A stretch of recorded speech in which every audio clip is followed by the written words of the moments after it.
Kwa hiyo mwaka huu mnabidi muangalie hata nyenye utofauti wa huu mwaka. Watu waalizishwa nao endelea nchini. Mwafaka wa kitaifa unahitajika. Na ningependa niwashauri wa Tanzania, wananchi, sincerely, mpo katika right track. Mnachokifanya au mnachotaka kukifanya, sijui maandamano, mpo sahihi. Mpo sahihi kwa sababu hata baba wa taifa analiongelea hilo. Kwa mpo katika right track. Mna baraka zote kutoka kwa baba wa taifa, mna baraka zote kutoka kwa Mungu na hata kwangu.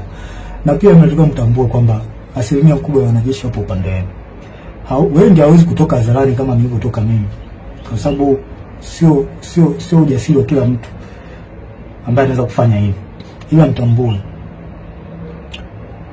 wanajeshi wengi na askari hata kwenye polisi huko na sehemu nyingine wapo upande wenu. Hapo upande wenu kabisa.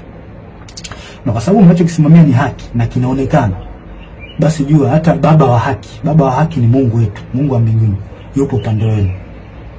Hakuna kuogopa wala kutia huruma.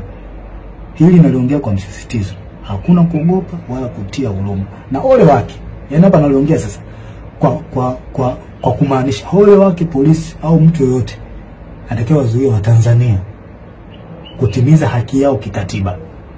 Siku inakuja, I promise you, siku inakuja tutakuuliza kwa nini ulikubali kupokea amri ya kuwazuia hao watu au kuwaua au kuwazuru. Kwa nini ulikubali kufanya hivyo?